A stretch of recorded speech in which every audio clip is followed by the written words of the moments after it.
One more thing I wanted to add, although Amil has given a very good introduction of myself, I also am an employee of Pallium India. I work as a head of department in government facilitation and policy division. So my work is basically from New Delhi, and I work from here to provide my services to Pallium as well. So we have about 44 participants till now. I'll just start by saying that I'm very proud to be a part of such an organization, which gives me a platform to at least present this kind of opportunity of knowledge and learning, not just from myself, but from everybody else that I meet every day. This session was usually taken by Smriti Rana, who's the division head of policy division, and she's also a mental health professional with at least an experience of about 20 years in palliative care. So I'm very, very grateful for this opportunity today. Is it okay if I share? Do I have sharing rights? Yes, ma'am, you have. Thank you. So I'm just going to share the PPT from my side. It is a PDF for now, and I'm going to talk about, first of all, the name of our session. It's like invisible patients. And we have, I was told that we have a lot of psychologists and doctors, nurses, and people from all around the community and ethnicities, different ethnicities joining us today. So I'd like to ask a question from you all after sharing this PDF. Do you believe that in the course of your day to day, you have missed out a few information or few people that may you will feel like in a category, say invisible category? Do you think it is possible? I want you to just write in the comments below if there is something that you have missed out today. If you feel like there is something invisible during your day, the half day that you've had today.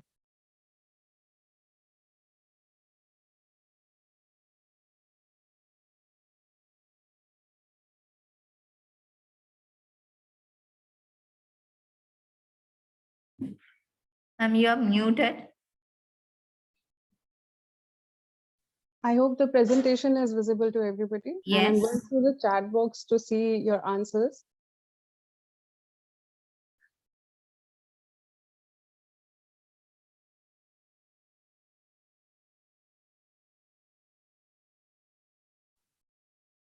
Yes, you can start answering my question, or either you can unmute yourself and just answer. If you feel that there is something invisible in your day to day, what do you put as in, say, meaning on the word invisible? What do you think it means for you? Can anybody answer that?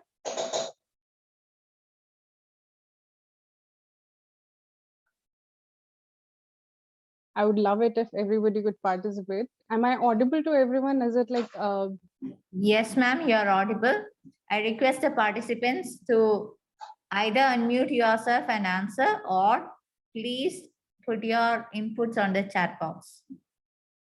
I think it's after lunch, everybody has had their lunch and kind of resting. We are having some chat responses. Yes, some chat responses are there. Dr. Shaidu said out of sight. That's correct, sir. Someone who does not a lot but never gets really limelight.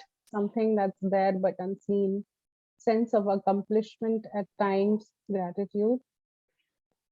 Something that happens without our knowledge or unexpected happenings, which is out of reach. For example, we do something and not appreciate it. That can't be seen, which is beyond reach, not credited. Invisible can mean people who are least privileged, who are ignored. Interesting.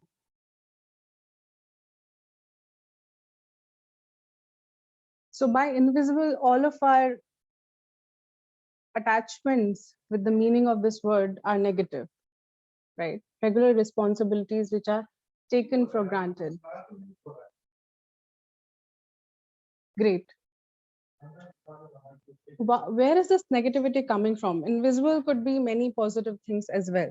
Why is there is so much negative meaning put on the word invisible? And we are just having this sort of discussion just to understand why it is so important to talk about invisible patients today, and why the patients have this word attached to them describing invisible patients. Have you ever felt invisible in your life?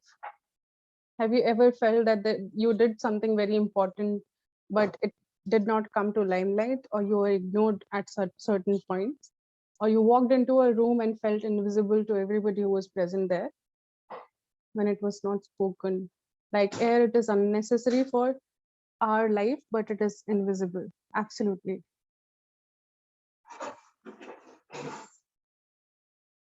So by the chat box, I can at least conclude that although it is invisible, ignored, not credited, has a negative intonation, but still it is very, very essential for our life, right? Comfortable with being invisible. Now this comfort level, I will talk about it. This is a very good observation. And we'll talk about it during the session today as well. Let's move on to a picture that I have here. This particular picture, it's a happy picture, isn't it? It's a very happy picture that you see. But there is some very deep-rooted anxiety, stereotypes, and all the negative things that you could associate with the term invisible here. What does stand out from this picture? Is there something that particularly, when you see this picture, makes you signify with the word invisible?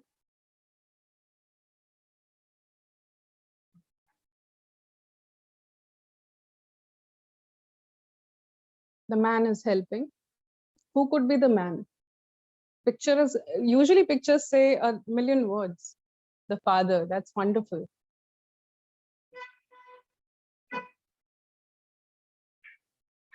It could be many other people from family. It could be uncle, it could be anybody else. But father comes to the mind the first time you think about it.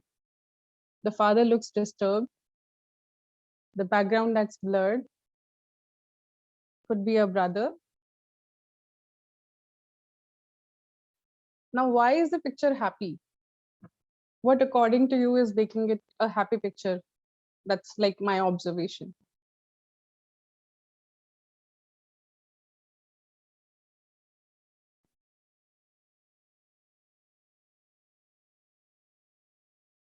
Family who cares. The girl is smiling while driving the vehicle. Sister's excitement. Girl is happy. The girls are happy she could move around. Absolutely. Motivation. Excellent. They're together. That's brilliant. Have you noticed something about the vehicle? This particular vehicle that she's driving, it's a muddy road, not very clean, not well built. She's overcoming her disability. Amazing.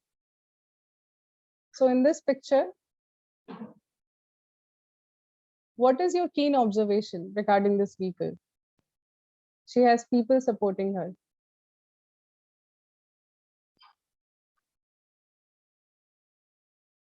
That's good. Do you think the vehicle is new? It's recently given to her?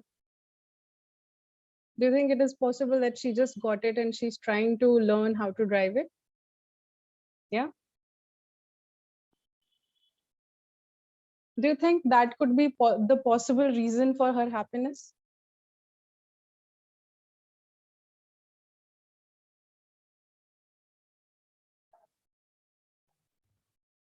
Inspiration here.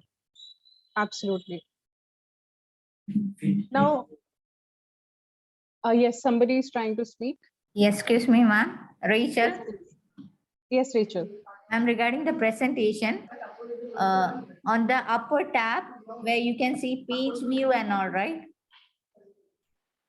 Page view. Yes, that's yeah.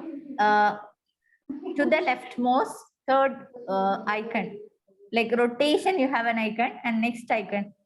This one, the No, Zoom no, one. third one. Right. Yeah, that one. Can you click that? Yeah. Is this okay? Yeah.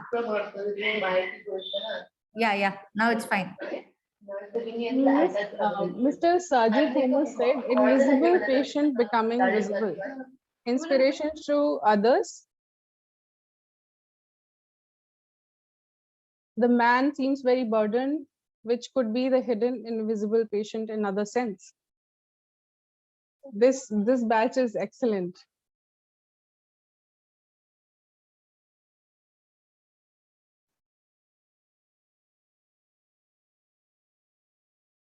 Sense of independence, probably source of livelihood.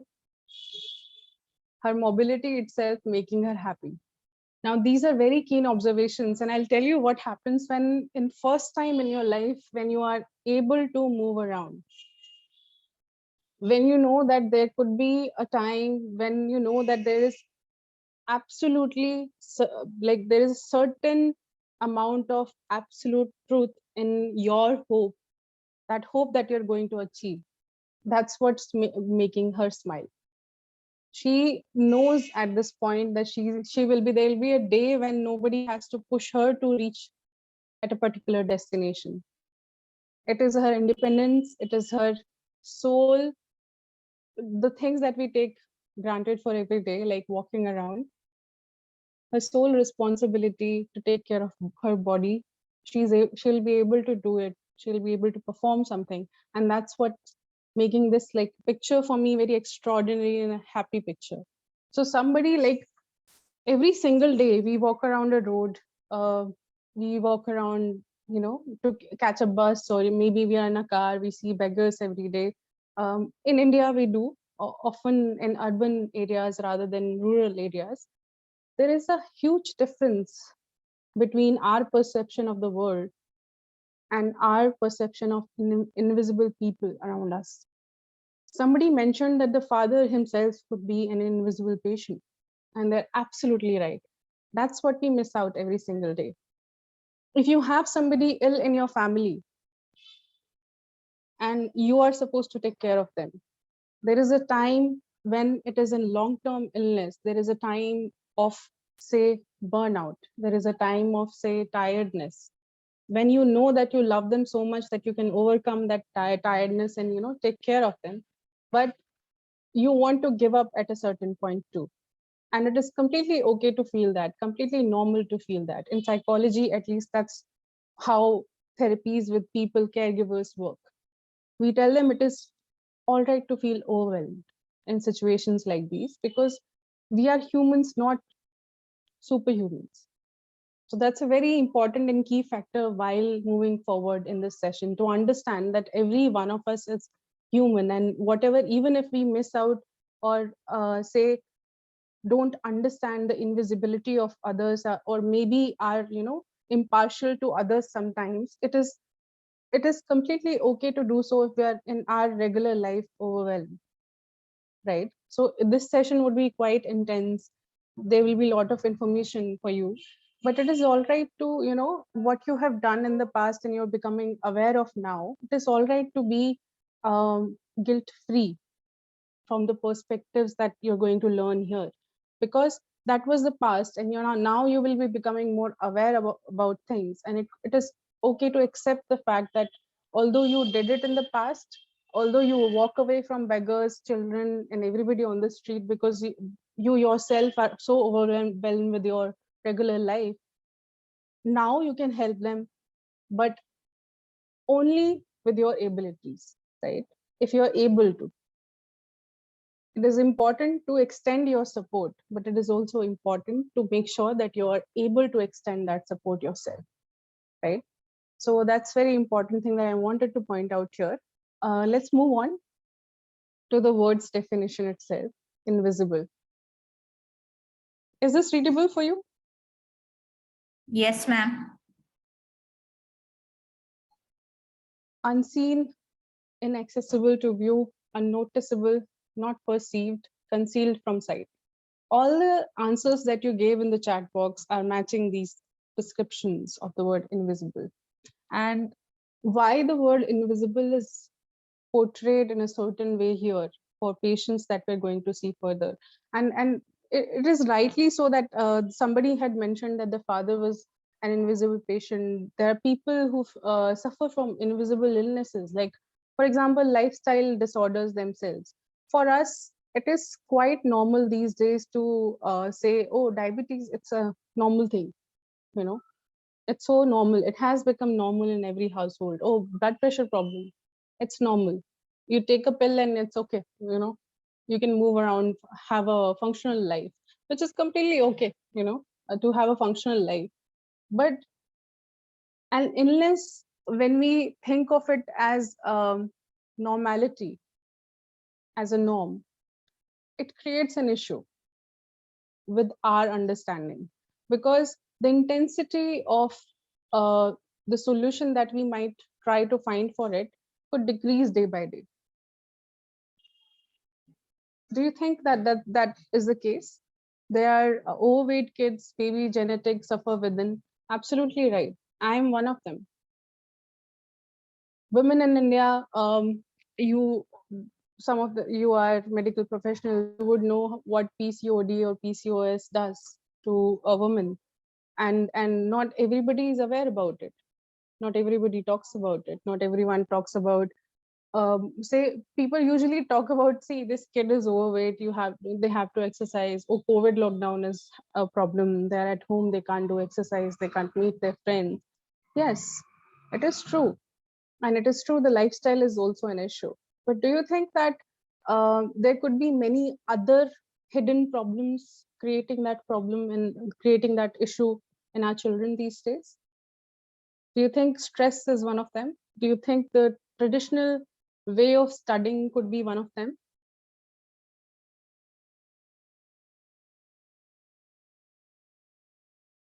How do they suffer within? How could a child who's getting everything, chocolates, the every facility that could be luxurious to us 10 to 20 years back, now they're getting it all, but they might still suffer from many problems within. Do you agree to it, at least? Do you agree to what I'm saying?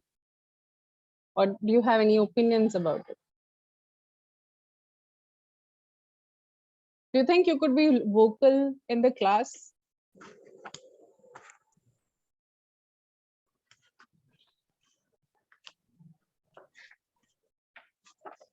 Harpreet says absolutely right. Mr. Merchant, if you want to add something.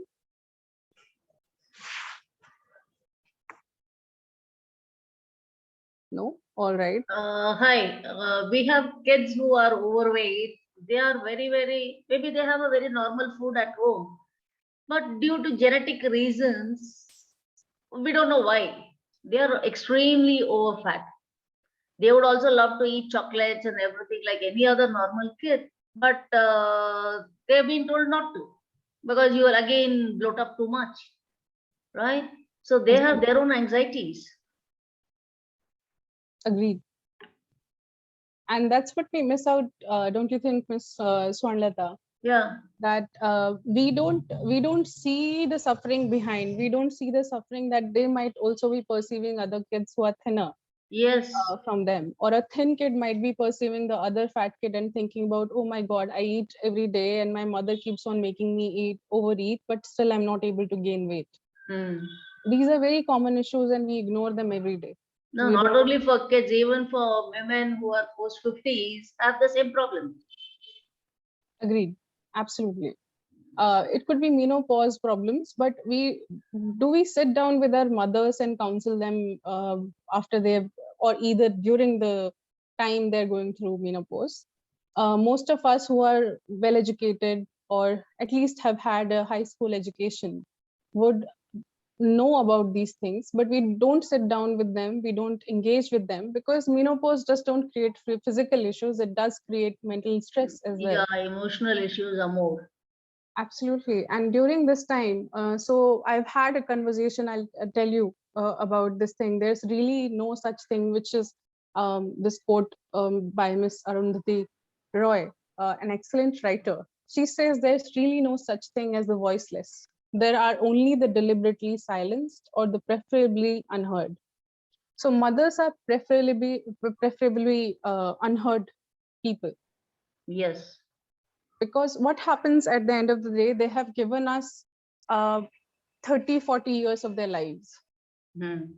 to make sure that we are on our feet, and at the end of the day, when they're suffering from something, oh, we have taken her to doctor. That's what we do. Oh, she's going to a doctor, I love her so much, I have told her so, I give her food on time. But is it all that they need? Do we sit down and hear what they're saying? Listen to them at least. Listen to the stories that they try to keep on, again and again tell us. Maybe not. Why is that so? Because we don't have time, because we are so busy in our own lives, right? Not exactly. Over a period of time, you also get tired of hearing the same thing. Absolutely. When we repeat ourselves, there are people pointing it out saying, then why are you repeating it? So we also have that at the back of our mind. So as people age and they repeat the same stories because they don't have new stories, we tend to feel saying that, oh, I know it all. Oh, you're going to repeat the same thing again. Exactly. And so what happens, even if we sit down and hear from them, I had a conversation. I'll tell you a small anecdote from my mother. I was listening to her and I said that, please tell me, mother, why do you repeat every time the story that I talk to you? Whenever she has a long-term illness and she's usually at home, I work from home, I take care of her, and there are many things, like I have a good family, they support and everything. But my mother is usually annoyed and irritated about everything that we do. So I sat down one day with her to figure out what is it that's going wrong. So she says that one thing is that nothing goes according to her. We don't clean how she cleans and all. So that's a very normal thing for us to be, quarreling about. Another thing she told me is that you don't listen properly. So I'm like, you have repeated the same thing like 100 times to me. So what is it that you want to say? And she said to me that these are memories that I want to store in you. These are my memories that I want to store in you. And why I want to do that is that I over the years I've lost all the friends, not to, it's to distance, basically to distance. And because I've never socialized with them after a certain period of time, and now I don't have anybody to talk to. And you have your own life that you're living, and I have my own problems that I deal with every day. But I have only the close relatives that I talk to every day, my sisters and all. But they don't call me by my name. And that struck me really hard because I understood what she wanted to say. My parents both are the elders in the family. So slowly over the years, they have started losing their family members who could call them by their names, who knew how they grew up, who knew things about them that not everybody knows. The teachers, their friends, some of them passed away due to illness. These kind of things that we see every single day as moving on or life going forward. But for them, life at a certain point stopped being normal, because they felt that as identity, now they're just mothers and fathers, or uncles and aunts, or someone elderly to be called out of respect because of their profession. So the people who knew them intimately are not there anymore, and that creates a lot of stress within themselves. And when they speak to us and tell us the anecdotes about those people that are left behind, and we don't hear it, even if they repeat it several times, it gives them pain, lot of it. So that's one issue. Maybe some of you were very observant enough to understand it, but I being a psychologist myself, missed these things, to see these things about my parents. No, sometime maybe that is the only topic they know to talk about. Like my uncle was in RBI throughout his career. So anything you talk to him, he'll round back to RBI. My father-in-law was in the railway, so he'll round back. He can talk only about railways throughout 24 hours. But maybe we are not in that zone to understand that because we are not in that thing. Exactly. Right. There are a million things. There are a million reasons and million things about these things. And there are other people also saying the same, that maybe because they're not really aware of emotional issues. And I agree with you completely, because they don't understand what we talk about every single day. Being mental health professionals, like mental health disturbance, and like low self-esteem due to unhealthy comparison, body shaming. It affects the children. It affects everybody in every stage of their life. Our lifestyle has normalized the abnormal. I agree with you, Harpreet. Interaction with other kids. True. Now it's one of the things that psychologists are kind of gathering to make some sense of, because the children who are born during the lockdown or right before lockdown, they have lack in understanding the emotional aspects of other people, because they have not socialized much. They are, because children during that particular age is very attuned to others' emotions, how people behave amongst them, what emotion portrays what things. So that's not what they have gone through. So what could be the long-term impact of such things? Because we talk about long-term impact of us being at home. Now I go outside and I get annoyed by the traffic a lot, by the horns and things. This picture over here, this is just something in the back burner that you can think about, and we'll come back to it later during the session, that what could be the reasons during the lockdown that other people might be suffering from, or what we have missed in our family that could be very invisible to us. In this picture, what do you see?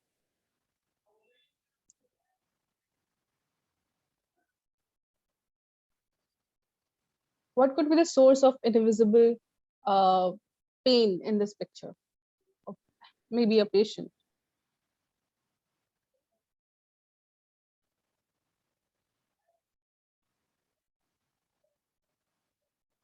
Do you think Struggle. struggle? Absolutely.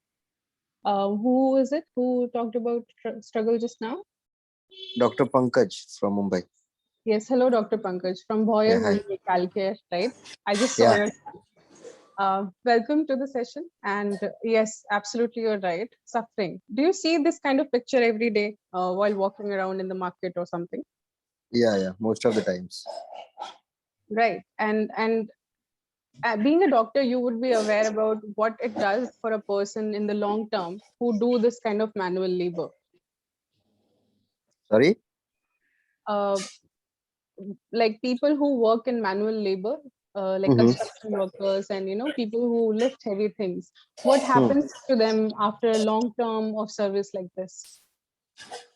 Mostly they suffer from the bone diseases. Means the vertebral column gets disturbed, and other things like mental stress, as well as family problems like money problem, or their kids, they don't grow very well as per the physically, as well as mentally, as well as educational level is not that good of their kids. So all this stress Exactly. they'll have to handle. Yeah.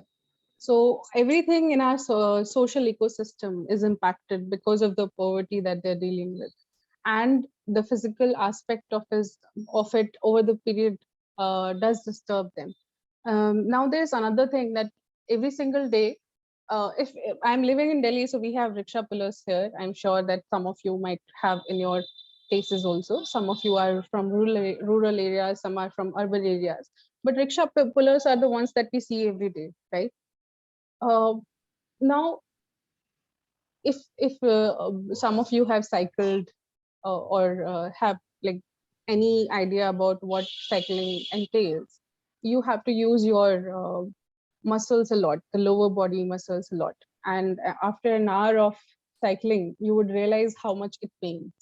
But rickshaw pullers, they pull us and our weight, things we are carrying, and they do it at a certain speed that we require them to.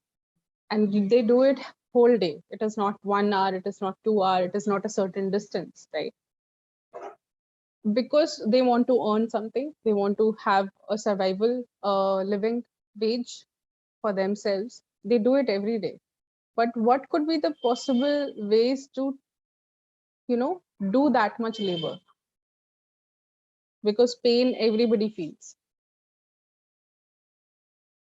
Are you aware what they take to avoid losing out? Savari, savari means people they want to carry. Gutka. Exactly. Please go on. You want to speak? Addictions, all the addictions, bad habits they have. Drinking, eating tobacco, gutka, smoking. Some Alcohol. people they do drugs. Right. Absolutely. Now, why do they do it? After a certain period of time, they get addicted to things that they're taking, right? Some of them come very young from villages and work in urban areas as rickshaw pullers, and slowly they get addicted to gutka, they get addicted to bidi, they get addicted to cigarettes, they have not alcohol that we see in the more expensive bars or something. They take desi alcohol that is made locally. So that sort of thing they take, and that what takes them from one point to other during their day. There is a time when Mr. Amatullah has raised hand. Please, Mr. Amatullah, you have something to say? Yes, good afternoon, Miss- everyone. For me, this picture is like more of a lot of emotions also attached to these people, because they are living, most of them are living far away from their family, and the entire day they're just working and sending the money back home. So they have no one to communicate, no one to share, and at the end of the day, they are not at home. They are staying out on the footpath or on the roads, or very small living shelter places. So all that also really impacts their emotional state, and that is why probably the addiction and uh, those things are also there. That's it.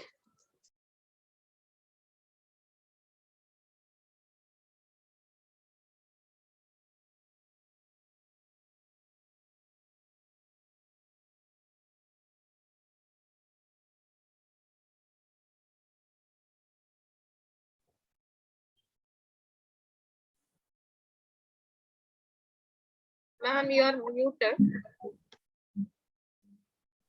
Sorry. Thank you, Ms. Amatullah. I was saying that there is this keen perception. One more perspective that I wanted to add to this is they have all kinds of addiction. They do all kinds of stuff to survive. They're living away from families, extreme stress they go through at some points. The quality of healthcare that they can access, because they're not educated, they're not aware. The government, basically any government, whenever they have this, movements to make people aware, sessions and everything, they don't reach all these people because they reach them late. People who are educated, they can learn through posters and many other, drives that the government do. But these people are the last ones to receive that awareness. And I want to invite anybody who has had an encounter with rickshaw pullers, who has had like any kind of negative incident related to them, which has happened repeatedly more than twice or thrice in their lifetime with the rickshaw pullers. Share something. Yes, absolutely. Please do. When I was working in Delhi, I had seen these rickshaw pullers, like how they carry so many people in one rickshaw and all. So there were certain people. Sometimes when we talk to them, we ask them, how do you manage to carry so many? So then they come up with so many painful stories about how they, in this, especially in the heat, and when they're sweating and all, they become dehydrated. Some patients used to come to a hospital in times of emergency, like as an emergency, because they used to faint on roads. Some people used to carry them. So these kind of things we have seen.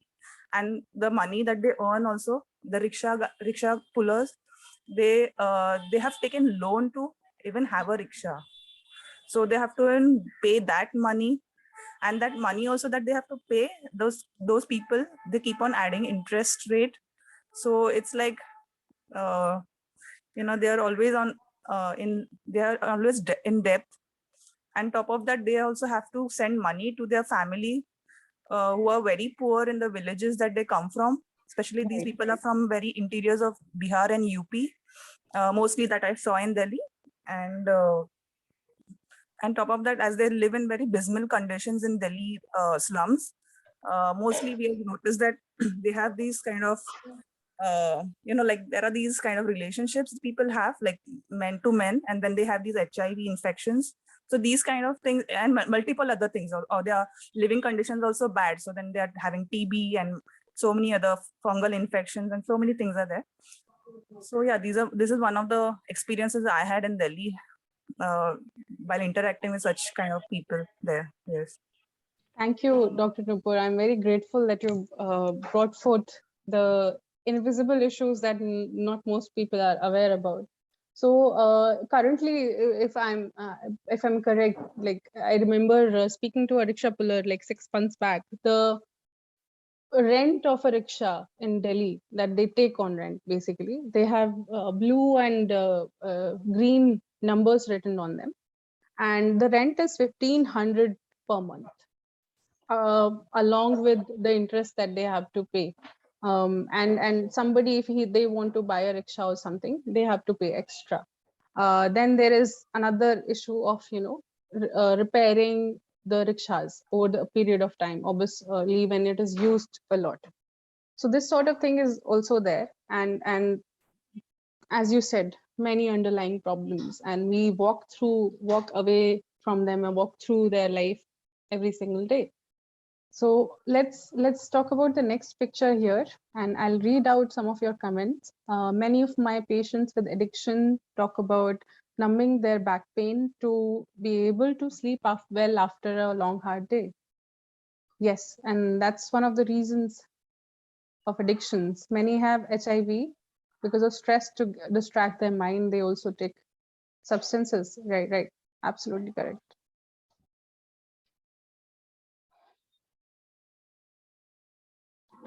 All right. You have seen this picture. Any comments about it? What do you see? Two children hugging, playing. What else? And I'm going to take my time with these pictures because this is like a base that we're forming, and then we move on to the other more theoretical slides. We can move faster.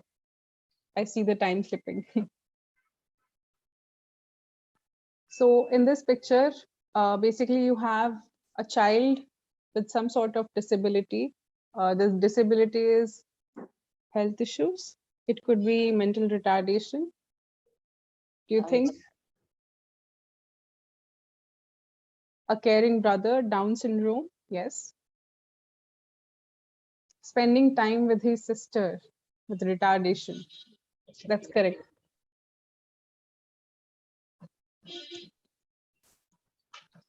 So these children are the most, if I can claim that, are the most ignored category of children that exist in our country and in the world as well, because not just because the facilities that they require more maybe lacking in our efforts maybe, but they need more facilities, they need more carers, they need more effort from our end to have a quality life, more dignity in their life.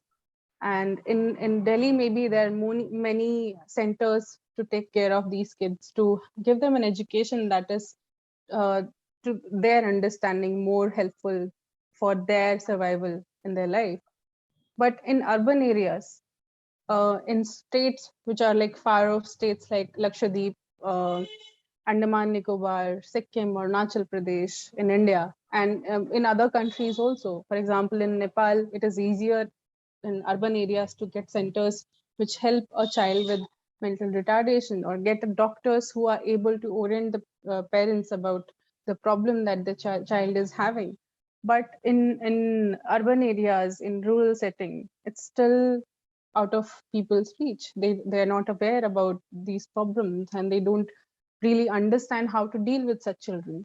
And this is one of the most invisible groups, and it doesn't just exist within children who have families. It is a problem where a parent might ditch their child into an orphanage, or maybe on road or railway station, because they have Down syndrome and they didn't know how to take care of them.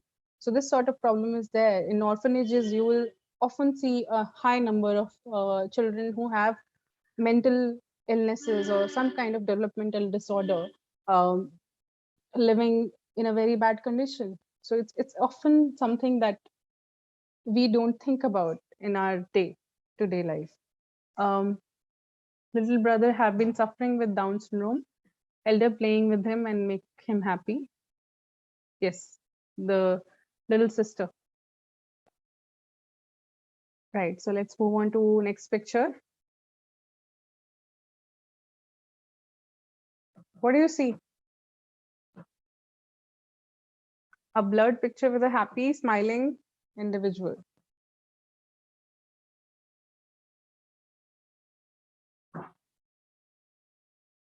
But why is that? Do you think they're very rich, are living in luxury? Or could be many other reasons why they're happy?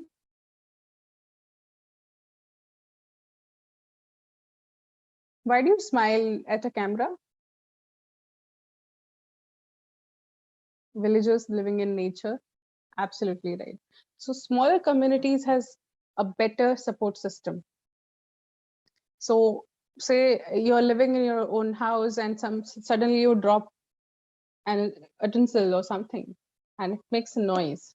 The neighbors would come and ask, what happened? Are you okay? If the child is crying, but they're crying too much, somebody would come and ask, what is happening? Can we help? The support system is a lot more tight knit than urban areas where you're living in maybe in flats or apartments or residential buildings where people don't go to others' houses uninvited, or even if they go, they ring the bell, and there is a barrier to reach each other. And it could be many, the security issues, safety issues.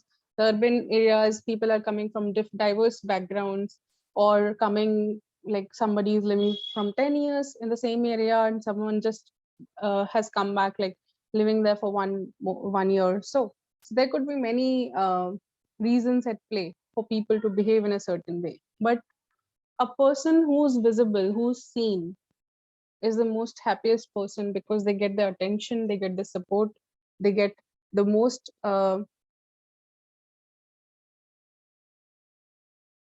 advantage in accessing something that can make their life better.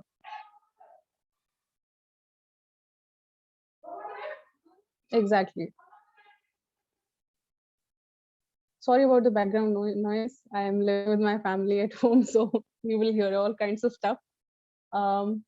In this picture, there is another community who live with us and is often ignored, that I talked about earlier. But there are some people, elders in our communities, who do not have support at all, who are living alone, surviving alone, doing things alone. In this picture, what do you see? Do you think this person has, what sort of issue this person could have?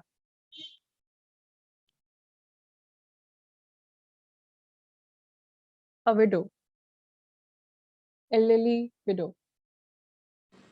Family support, lack of family support. Exactly. It is not lack of money. It is not lack of any other facility. It is the lack of support that a person could have this kind of expression on their faces.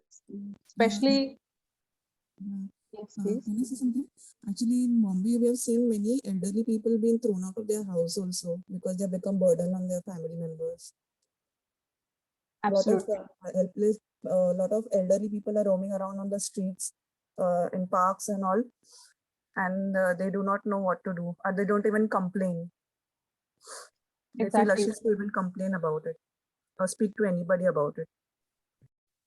Absolutely right, Dr. Nupur. And Miss Preeti has said that helplessness is one of the emotions that we could see.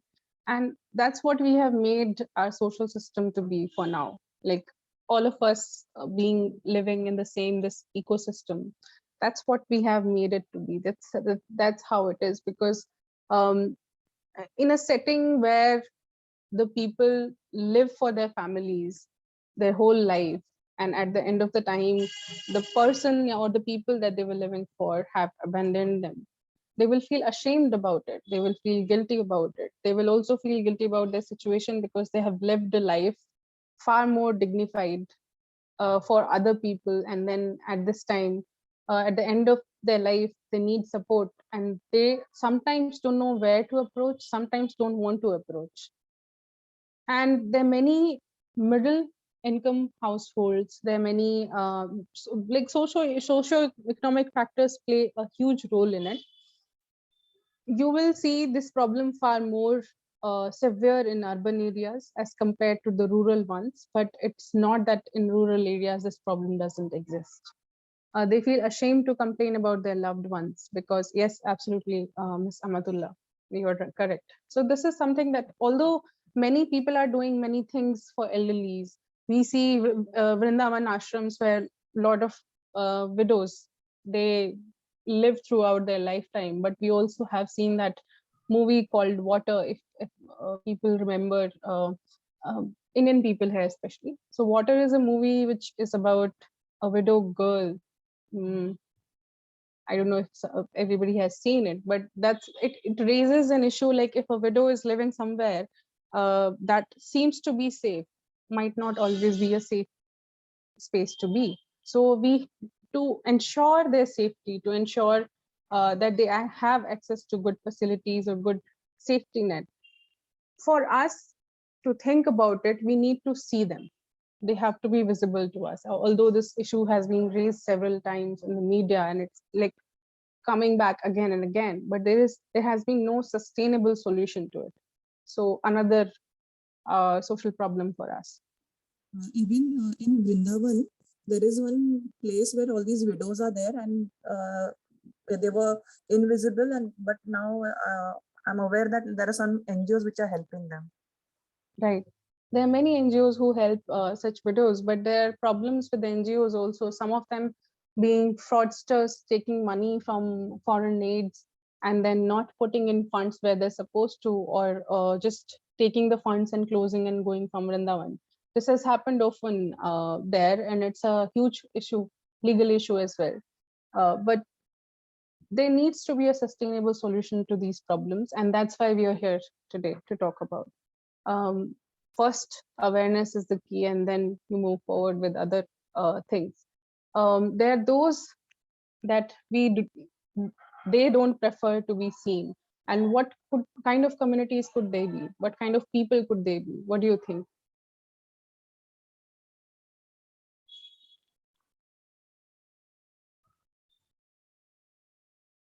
As an active part of family, that's a very good observation. LGBT, Harpreet, that's a very good answer. We are moving on to a group that often prefer LGBTQIA community, as if I may say so. So it's a part of our everyday life, at least in where I live. The Hijra community was very much seen in my village, and they had very good reputation. But not every community, Hijra community, is that lucky. Depends on the zones that they're living in. LGBTQI community, it's a huge community. It consists of all kinds of socioeconomic levels of people, diverse community, but still they prefer not to be seen, and there are reasons for that, and we'll come to it. sex workers is one of the other communities. Yes, here. So these people that you're seeing on the roads, who sleep on the roads, they become drug addicts. They don't have money, but they still somehow earn money to do these kind of things. And how they do that is, people often think it's theft or robberies or small offenses, that they gather money after they become addicts or before they become addicts. But it is now a very much raging issue amongst, especially in Delhi here and Bangalore area, that I'm aware about. Shillong also is suffering from this sort of issue at a very say more amplified level as compared to 5 years back. Now this problem has become actual issue, and the government is getting involved in it. LGBTQ community and sex workers are something that are not normally discussed apart from maybe a classroom. You don't discuss it at home. You don't discuss it in schools, in universities, where it actually matters. Because those people, although they don't want to be seen because of the stereotypes other people have regarding them, but because of that reason, the access to facilities that they could have, the access to policies that may make their life better, they are not aware about it. They have hesitancy in reaching out. Same goes for asras or maybe policies that help these people who live on the roads. They themselves are not aware about it or don't want to go there because they think that it will take away the freedom that they have sometimes. No, I don't think so, because one is they're not aware of it. Second, Right. even if they are aware and they go for it, they are made to wait and they don't know how long to wait, where they have to attend to their local, whatever, right, jobs they have, at least to earn a single meal. Right. Right, we can say there are a lot of government hospitals all over, but you go to a government hospital, the way things move is very slow, and they cannot afford to spend a whole day standing there waiting for something to happen. Right? Absolutely right. Yeah, people do tell them and they go and they are not able to get the service. Exactly. And there are Right. many. Yeah, many even when you go to a GH for whatever reason, right? I've been there a couple of times, but you feel that you don't know where to go. No, There I is no agree with you. proper I agree system with there. you, because even the biggest hospitals like AIMS and Safdarjung and IBHAS here in Delhi, people come at 4 o'clock in the morning to queue for 8 o'clock window opening to make a receipt so that they can go and see, or the paper to go and see a doctor in OPD, which goes on about till 12 or 1 o'clock in the afternoon. So you are right there, and these are the gaps in our services. These are the gaps that we need to address as well. And that's what we're talking about here, that these people, they are invisible to us. We don't really have empathy for them because we think that they're drug addicts. Not all of us see it that way, that they require that dignified treatment. Even doctors in hospitals, I've seen over a period of time dealing with, in 3 hours they deal with, say especially in government hospitals, 400 to 500 patients they see, and they see rapidly. So they become very I guess desensitized would be the right word to say here, desensitized to the problems that they might face. They have time to talk to them for a long period of time.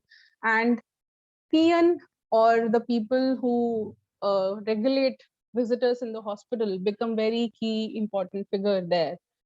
So if you know the PN in a government hospital, your work could be done really fast somehow. So that's the problem that we have these days. And although people are trying to make it like move online, get tokens and things like that, but this is an issue which will go gradually when we have solutions that are more sustainable, or maybe more friendly to these people. Let us move on to another picture here. LGBTQI community. Now we go to hospitals, we go to public places, we go to many other things. Often you see them at red lights begging. But have you ever seen LGBTQI community person, if you know that they are from LGBT, obviously, standing in a line at a hospital and not being insulted?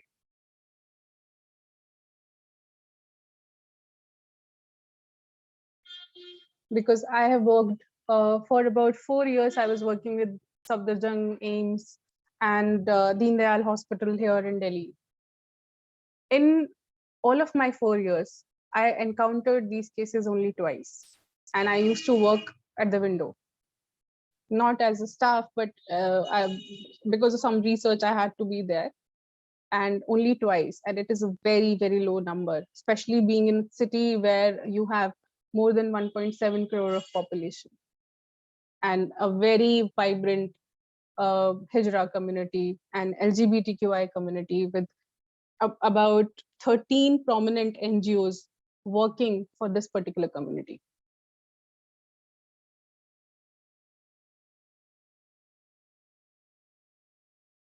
Have you ever talked to your teachers about this community? Have you ever asked questions about this community in schools?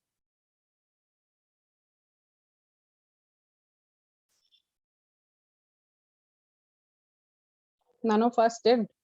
If there is somebody who has, please raise their hands. The teachers would be a wonderful people if they have.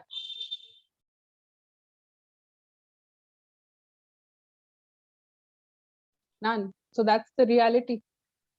That's the reality that we need to change. We have so many group of people that are invisible, by the way, and not just because of in the medical field, but generally in life. They are among us, they live among us, but it is just that they don't get the attention. It is not about how much attention they deserve, but it is just that they deserve at least humanity, right? So prisoners are one of them. It is a community which I have only read articles about Tihar jail or prominent jails of India where they talk about, oh, they have hired counselors to counsel them. Oh, there is this movement of them being participants of vocational activities or learning activities. But I have not heard or listened or read about prisons that are still present all over the country. Like Punjab has prison which has like more than 2.5 lakh people in prison, right? Punjab as a state. So what is happening there? Do we know about what kind of healthcare do they have, or do you think that they don't deserve, prisoners don't deserve it?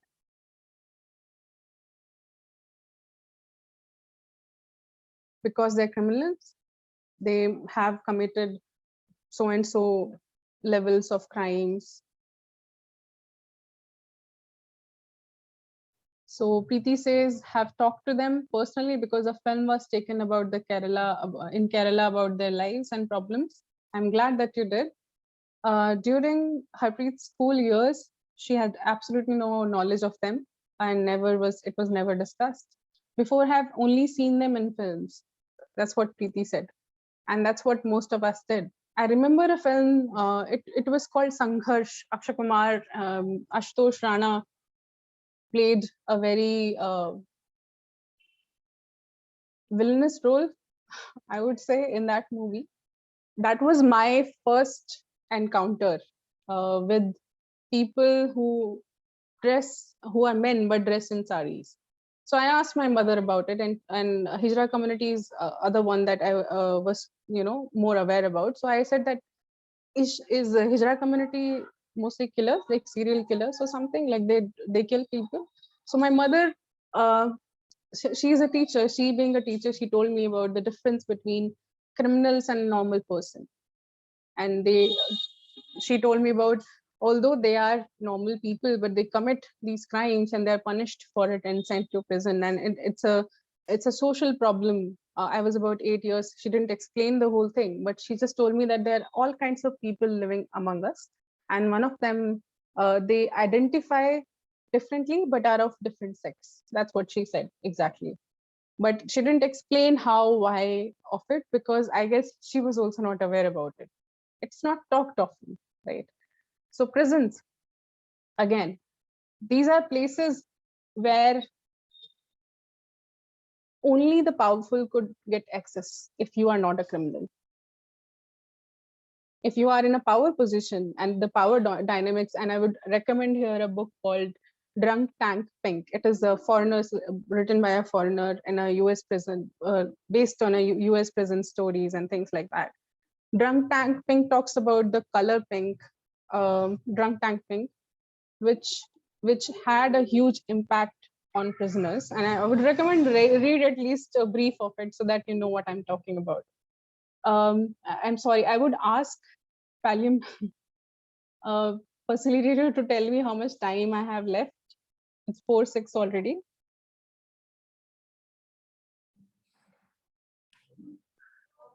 You have 20 more minutes, 20 minutes more, ma'am. 20 more minutes. Thank you so much. So I'll just move ahead faster now. But yeah, so I would recommend Drunk Tank Pink as a book. Just please read it and see, or maybe a brief of it and see how it goes. But there are, like this, many other groups that are invisible, that we don't see every day, that could have health issues but don't get access to health facilities. And we, being a part of the community which provides public services or public health services, could have some impact, maybe making our colleagues aware about it, maybe making other people around us aware about it, or maybe just being aware within ourselves and doing our best in our own service to, you know, not even stepping out of our way to help people, but at least helping them when they come. Can you write the name of the book? Yeah, sure. It's a very famous book. It's available online. And the story is also available online if people are interested. Here are two pictures, and there is a key difference in these two pictures. Macro level means like global level. One side is Elfie Evans' case, a child who's suffering from illness that has no treatment, right? Only manageable through medical interventions. And on the other side, we have a nameless child, could be suffering from severe health issues, but the visible issue is malnutrition. What is the key difference here? What is this picture showing to you?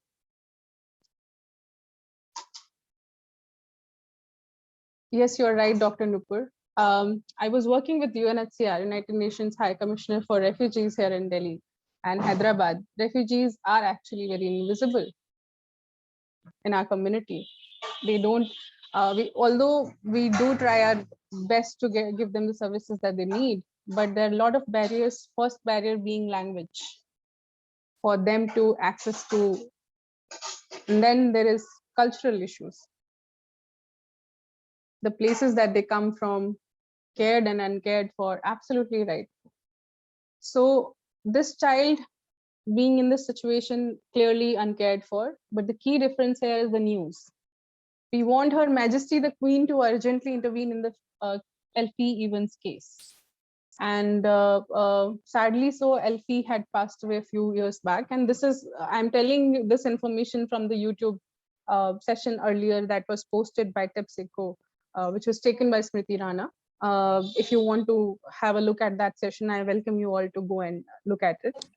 But the case is basically, Elfie got the attention she deserved at that time because she was in the limelight and she was able to get the interventions that it required because she was there and people knew about it. But millions of children every single day don't get that same attention, and it is not because they don't deserve it. It is just because they don't have access to that kind of platform.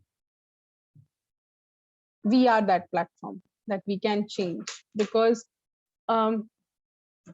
being a second largest country to produce doctors and engineers of that level who work with Doctors Without Borders and other social structure, mental health professionals who go to UK and do family counselings and become social workers as well. We as people and other Southeast East Asian countries doing their bit regarding this. Platforms could be built if we just, pull ourselves together. And this is happening in our every day in our lives. People who have digital education get to see it every day, get to see those small changes in our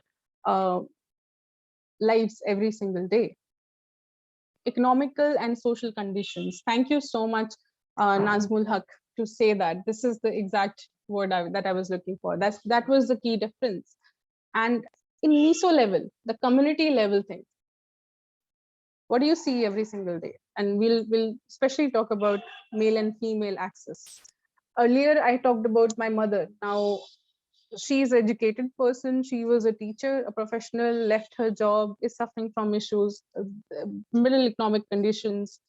But the level of access she has to health interventions or medical interventions, as compared to my father, who's also a teacher, is at least 50% less. And the reason is not because she's unwilling to do so.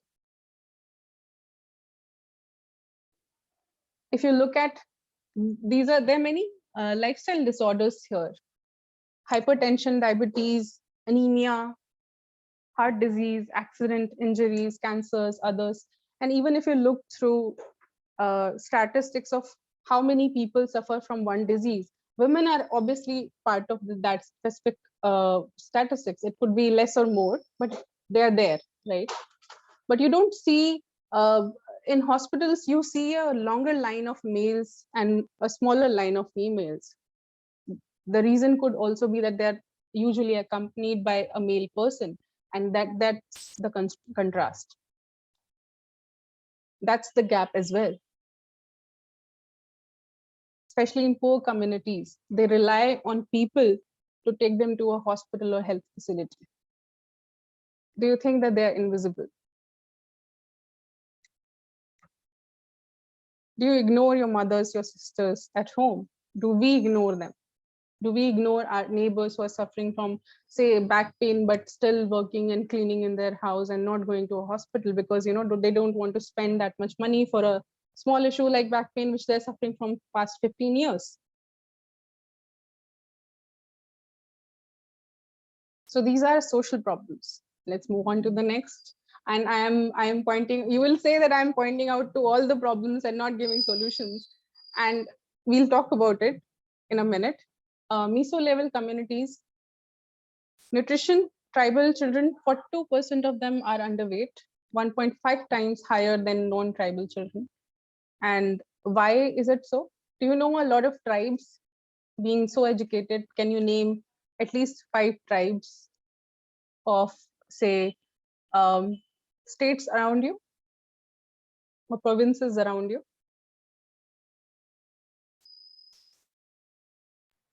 Jawar. Yes, please. Exactly.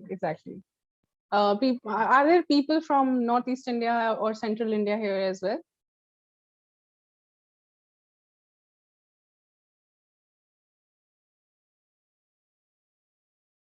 There are a lot of tribes among us, thousands of them, especially in India and other areas of Sri Lanka and Nepal, Himalayan areas, many tribes.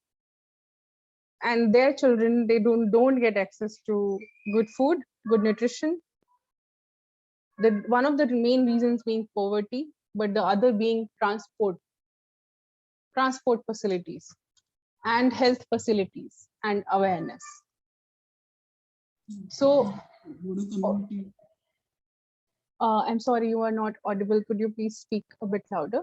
In Northeast, there is this Bodo community which is going through a lot. So they are also a tribe.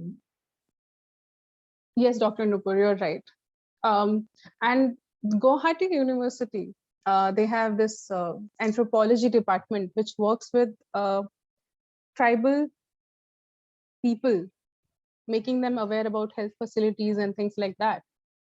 That's not the only community which has problems. It is just that one of the articles or many of the documentaries about them has come out in the limelight and we know about it.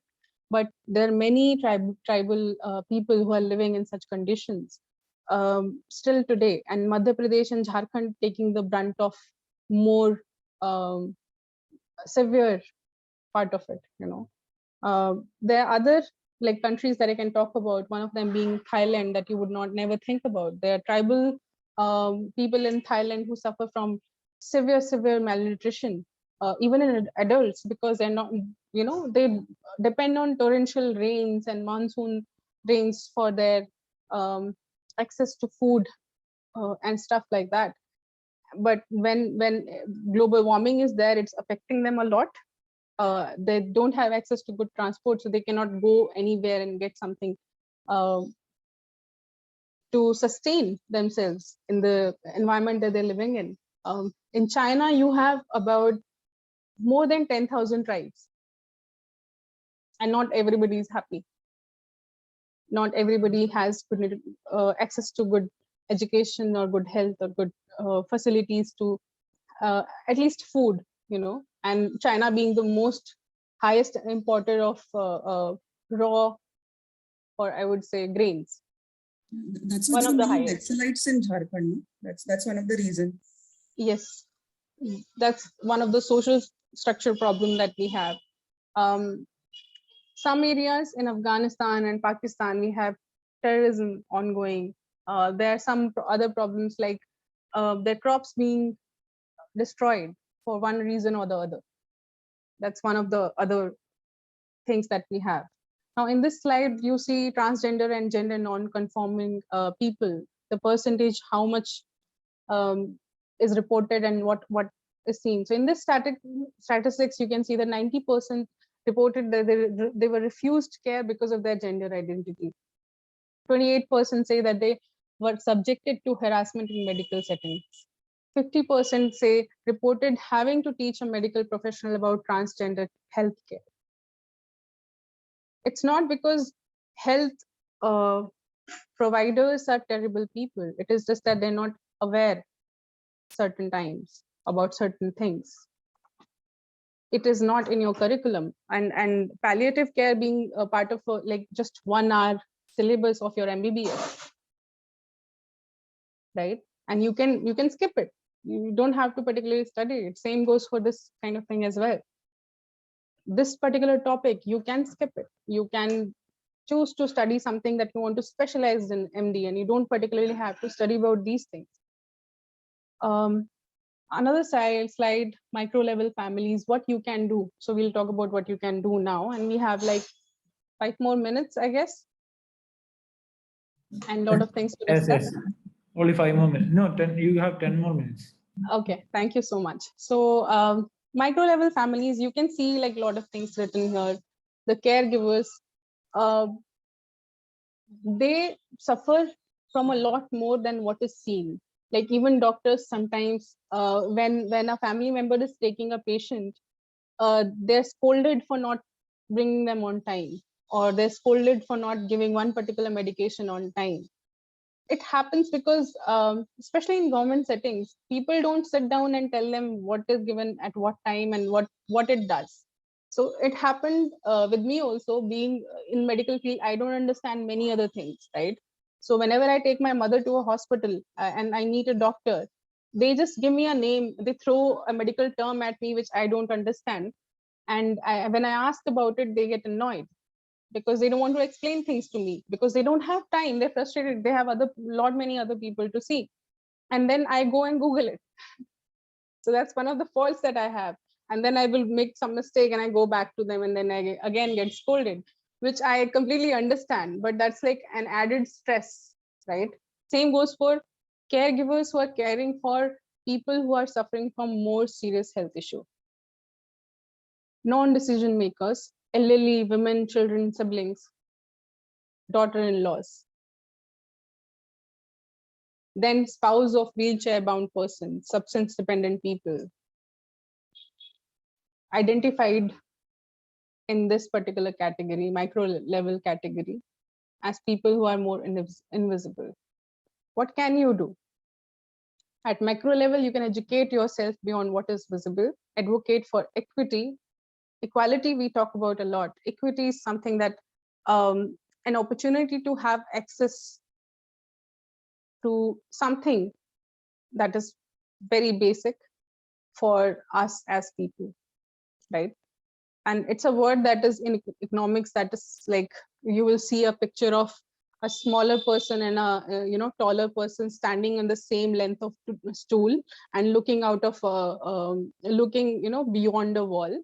The taller person is able to see more further, but the shorter person is not even able to see beyond the wall.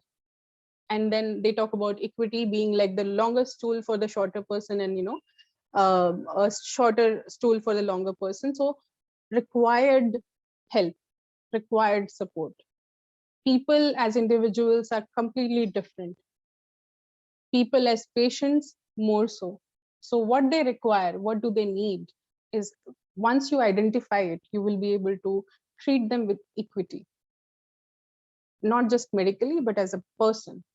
Meso level, cultivate compassion, encourage inclusivity, engage the community. As much as I like to say that dialogue helps a lot, but actions do more. Actions like not standing up if a LGBTQI person is sitting next to you, or engaging them in a conversation in front of other people. It goes a long way than just being accepting of that particular person. Awareness for students, for people who are in your family, for kids who talk a lot or ask a lot of questions. Show maybe flashcards to them and ask about it. What do you know about these people? You watch cartoons every day. What do you learn? Things like that. Micro level, keep an eye out for who is invisible.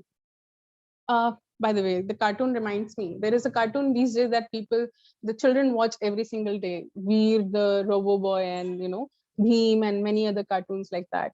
There are other cartoons that are, more, say, popular in other countries, Doraemon and all that. In one of those cartoons, like many of the episodes, these main characters, they dress up, being a boy, they dress up as women and do things which are more like detective like and achieve something. And it's very, a very good opportunity to bring things up with the children to understand what is their understanding of these kind of things. What do they see? And you might be surprised with the answers they give you. You might laugh about it, but you will learn a lot from them. In micro level, keep an eye out for who is invisible, like people in, say, you are aware about African people having problems, but are you also aware about some countries in the Pacific suffering from more severe issues like Laos, Philippines, and there is Indonesia and PNG. So there are many countries which are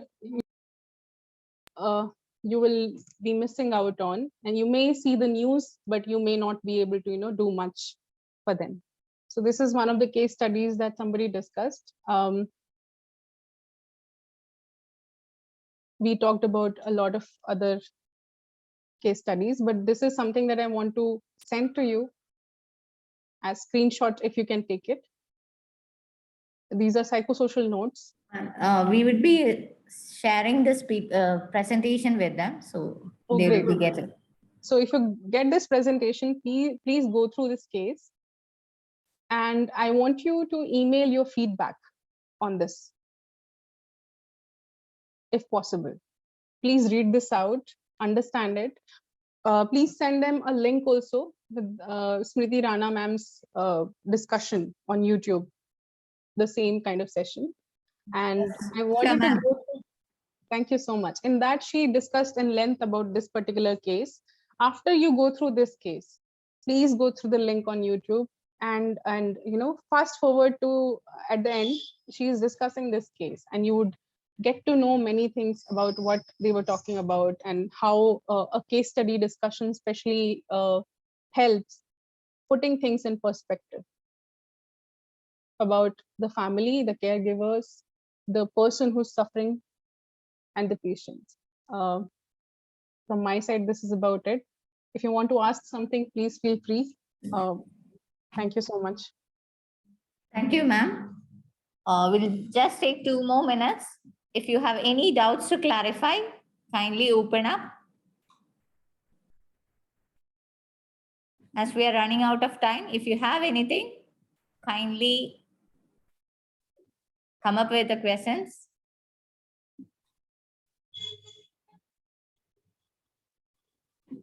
You can use your chat or unmute yourself. Please feel free, if you're not able to unmute yourself, to just leave a comment in the chat below as well. Thank you so much. I hope that it is good to go. We would wind up the session. Thank you, ma'am, for the wonderful session. It was All right, thank really you so much. beautiful, and I'm so happy to be a part of this session. As a social worker, I love to hear and learn a lot, and it was so special session for me personally. Thank you so much, Rachel. I think for each and every one of you out there, it was really an eye-opener for the palliative care perspective, and especially the psychosocial notes. Definitely it gives a picture of what it is being practiced in Pallium India. So as she had mentioned, it would be useful if you go through it and mail back your feedback regarding that, so that it will be a mutual learning for every one of us. So kindly use it as a good opportunity. So any clarifications required, we would be sending out the PPT as well as the link of the session by Smriti ma'am. So if you want further reference, you could see it. Also, we had shared the feedback link in the chat box, and it will be shared in the group also. Kindly provide a feedback, both positive and negative, so that we would change, we would grow. And it is always good to have negative criticisms, which will always favor the growth. So kindly share your truthful feedbacks with us. Thank you and have a nice evening. Thank you, ma'am, for the awesome session. Thank you Hope so you much, will have Rachel. a- Thank you, everyone. I'm so happy. Everybody was very insightful. So I'm very, very happy to be taking this session. I'm open to any kind of criticism. I'll be happy to change things up a bit if that's what you guys want. And especially thanking everyone, appreciating that you were very interactive in today's session. Thank you very much. I hope that this interaction will continue in the upcoming sessions, and we are looking forward for the next sessions. Thank you. Thank you for the facilitator for facilitating today's session. Thank you, and bye from my side. Rachel Raj signing out from Tips Echo. Bye.